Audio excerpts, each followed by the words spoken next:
All right, world, we're live. Mike, you're alive. Hello, world. Hello, world. That's the first program anybody writes, right?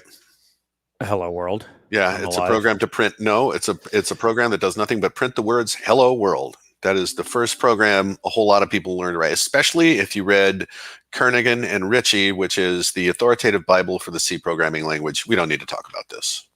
Yep, nope, yep, not my thing. But Okay. I'm sure you're speaking to the right people. Um, uh, so I got a funny story to tell you before we get started. Hmm. Um, you might notice my webcam is a little off kilter here, and anyway, it's a little I just weird. thought it was you. Okay. Yeah, maybe it is. I don't know. Uh, we got a puppy, pandemic puppy, because everybody gets a pandemic puppy. My dog ate my webcam. Seriously? Oh, that's great. Oh, that's I know. perfect. I know. She brought it upstairs to me in her mouth, and I was like, "Oh, what's that in your mouth?" That's a really Anyway, good reason to get a puppy, actually.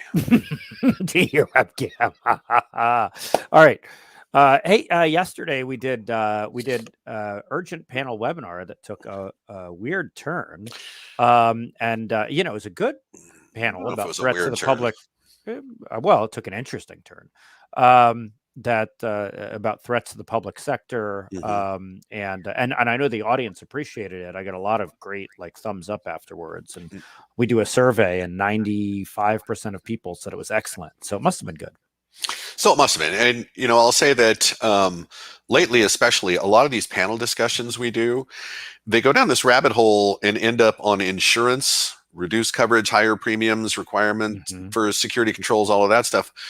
And like we've talked about, even sectors that aren't regulated are going to be de facto regulated by the insurance industry. And that I think that realization is just starting to set in.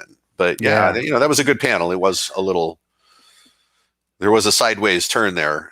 yeah, If you and saw the panel, it's all about this gang and was it it was a gang, and so the public sector was openly threatened by a right? coalition of ransomware gangs. And this guy said that, or this new gang, Groove, said that it was going to get all the ransomware gangs together to attack the public sector. And that a guy came out yesterday morning and said in Russian and said, haha, this is all a hoax, meant to freak out security companies in the public sector. Haha, I got you. But nobody can trust a criminal. So did he just get his hand slapped by Russia, or did he, or by the ransomware gangs? And, I don't think we'll ever know what really happened there.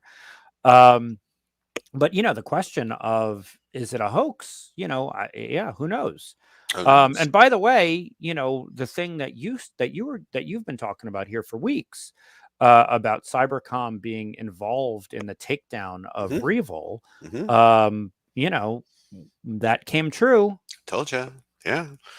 Well, you know, first of all, with this gang, I think there's a grain of truth in the suggestion that this was something that someone wanted to be real and wanted to gather interest and mount an effort to actually do this and have the gangs all work together to go after the public sector, which I'm not sure they know what the public sector means. Mm-mm. But this is still all new news. If something was really going to happen, it would take planning and coordination, and that doesn't happen overnight. So, keep the radar up, because you can't trust what they say. And if they say, oh, well, that was all a hoax, I don't believe that either. Yeah, and by the way, speaking of that, we did create a document, for an executive briefing, to explain to elected leaders, to explain to people who aren't in IT security, why you can't trust a ransomware criminal. If folks are interested in that document, just email me, jake@criticalinsight.com, and I'll make sure you get it. Um, so on to the news. What else should we talk about this week? So I have something specific that I want to open up with here, and that's Hmm. something I want to pivot off of something that Biden's cyber czar Chris Inglis said. So he's pushing for collective defense inside government and out. So what he's talking about is the private sector getting in the fight. And what he means is building resilience against ransomware and other attacks, right? The same thing we're always told all the time, make your controls, be solid, be resilient, have a plan, blah, blah, blah. But I want to give an example of what that should look like. And it comes from the good people at the city of Seattle. Ooh, Okay. You used to work there. Tell us. I did. So there's a little bit of a story to unwind here. So we put together a regional monitoring system in 2009, 2010. We called it PRISM. And it was for our collective visibility into local governments in the Puget Sound area. Okay. It was regional monitoring.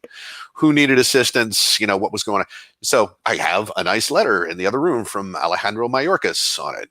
But one thing we needed was an analyst. Okay. So we were aggregating all this information from 9 cities and counties, 6 ports on Puget Sound, Seattle Children's Hospital, Snohomish PUD, right? It was a thing, right? So, an analyst, somebody that we could give an event to that happened, and they could share that information appropriately, right? So I went and talked to the Fusion Center about it. And they didn't have an analyst, but they thought it was a good idea. So using what I would consider to be political jujitsu, I borrowed a resource from Seattle Public Utilities and got him loaned to the Seattle Police Department under a memorandum of understanding. SPD then put that resource in the Fusion Center for a couple of days a week. That resource's name is Lance. You know Lance? Lance, like, the thing that you joust with, or is Lance a real person? Lance is a real person. Oh, okay. Yeah. So Lance is like the quarterly meeting that we used to have in the Pacific Northwest. If you know, then you know. The converse is also true. So it's Lance. So far, I'm not hearing the collective defense part of the story. Okay. Well, here's where it gets interesting. So the city of Seattle has amazing telemetry into security event traffic, and they handle incidents every day. They clean them up real quick, right? We invested in a whole lot of monitoring stuff while I was there, and that's still all in place. And once they've done that, for example, they've stopped, inbound phishing emails, or they've identified accounts that have been taken over to send those emails, or they find organized crime command and control running in a domestic data center, they take the extra step. Lance goes after the originating website or the email service or the domain registrar, whatever it takes to knock down the source of the problem, not just address the symptom and move on. That is collective defense. The city of Seattle has saved a lot of businesses and government agencies from being compromised, and it's because everyone there, not just Lance, he's the one I can name because I asked him last night, everyone there is focused on this mission. First, they solve the symptom, they clean up their own house, and then they make sure everybody else knows about it, and they go knock down bad guys. Well, that's pretty good. It's the only place I know of where this is being done. And, frankly, this sets a standard that I think should be followed all over the place. So all these states that are working on your all of state cyber strategies, pay attention here, peeps. That's pretty good. And it's needed. I mean, if the big institution can provide a service that helps the smaller ones win, like we all win, right? Yep. And I got to tell you, this is pretty necessary too, because when we're talking about smaller cities, so I'm not going to throw any cities under the bus here, but I can tell you I was speaking with a jurisdiction in the Midwest about security, and I was asked by the person tasked with doing security, what's a vulnerability scanner?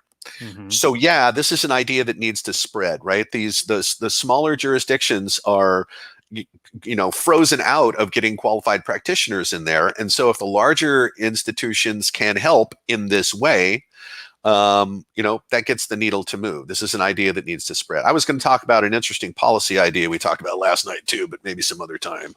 I had like an hour on the phone with Lance last night. We do that every once in a while. Well, no wonder. Hey, in our remaining minutes, and looping back on yesterday's panel again, we seem to be getting better at identifying ransomware operators. You made a point yesterday that right after the Groove thing happened, where they were talking about going after the public sector, we identified one of the our evil kingpins. Whatever. Now that person can't get on a plane for a vacation outside of Russia. Hmm. Something you said would happen. Hmm. So, short of going to the Black Sea, they're stuck. Do you think that's going to throw napalm on the smoldering threat? Well, not only have we identified that kingpin, who I believe is a billionaire, but we've arrested one of the developers of the TrickBot malware. So Mhm. we've taken down the criminal infrastructure. A few of these gangs, they pop back up, but it does put a dent in things. But problematically, and we've seen this up close, taking down infrastructure means that if you're working with the gang to decrypt your environment, you may just get frozen out of that and not be able to get the decryption key that you paid for to work. Yeah, as Fred mentioned yesterday, that happened to a customer we're working with. They Mhm. paid the ransom, needed assistance, and the gang's help desk just disappeared. Yeah.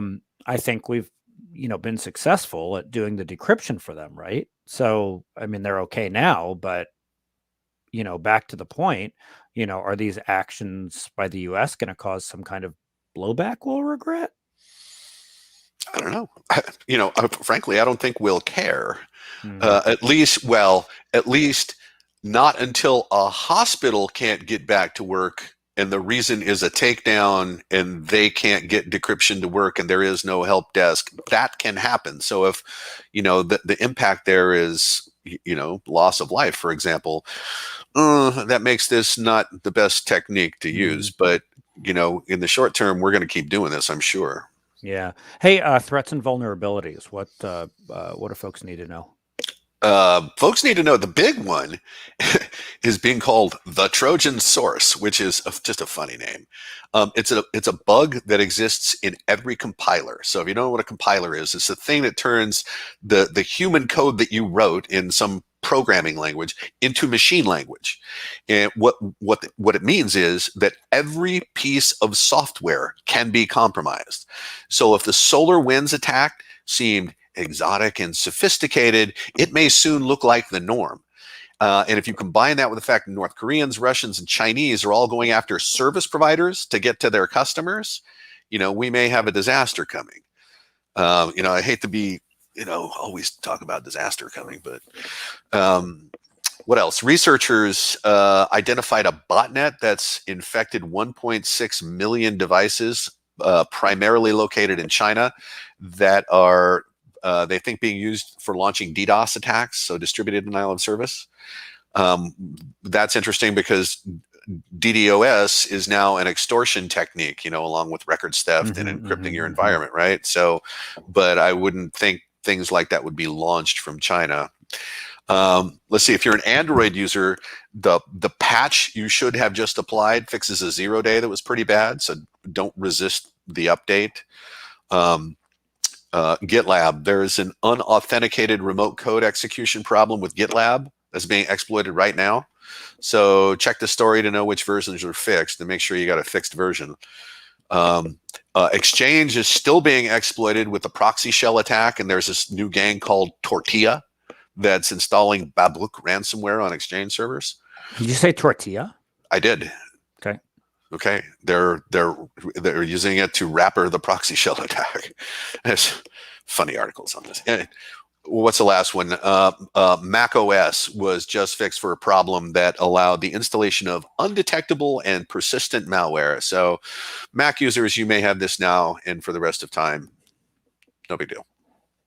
No, that's why you shouldn't use Mac. So, hey, by the way, yesterday in the panel you brought up, CISA's what 300 things you Yeah. need to Oh go look yeah. at. Oh yeah, for sure. So this is interesting too because I think the timing has got everything to do with being called out by this ransomware gang. Glad you brought this up because 2 days after the gang said we're coming after the public sector, CISA releases this. It's a directive that is enforceable for federal agencies. And they said, here's 309 or 307 vulnerabilities that are commonly exploited. And even if these are low severity and they don't have a high CVSS score, you need to fix them anyway because they can be chained together. And, like I said, that can be enforced. Federal agencies have to do it. state and local governments should be picking this up as well and evaluating what it's going to take for them to do the same thing. Because if you have internet facing vulnerabilities, even if they're not severe, they can still be used to take you down. Yep. Hey, let's lighten the mood at the end and do this. There's a kicker, which is where you make everybody smile. What do you Well, have anything today, or? Well, there's a sad story out. I guess it's a sad story, but I said make everybody like smile, and you said there's a sad story. Okay, well, let's hear it. The moral of the story is probably the saddest part, but so it has to be this hoax cryptocurrency. Okay, so somebody created a cryptocurrency called Monkey Jizz. Okay, and now they're saying that this was a rug pull where investors all jump in and then the organizers just disappear with all the money. And that's exactly what happened. Now, if you thought investing in Monkey Jizz cryptocurrency was a good idea, there are bridges waiting to be bought. And I'm just going to close by saying what I say when we do security awareness training: gullibility has consequences. Come on, that's making you laugh. That's making you laugh, isn't it? It hurts my head. Oh, okay. And we're probably going to get kicked off LinkedIn for that one. So thanks a lot, Mike. So we'll go to Gab. No. All right, everybody. Well, don't let your puppies eat your webcams, and don't buy poorly named cryptocurrency. And yep, there you go. All right. Bye, everybody. Bye.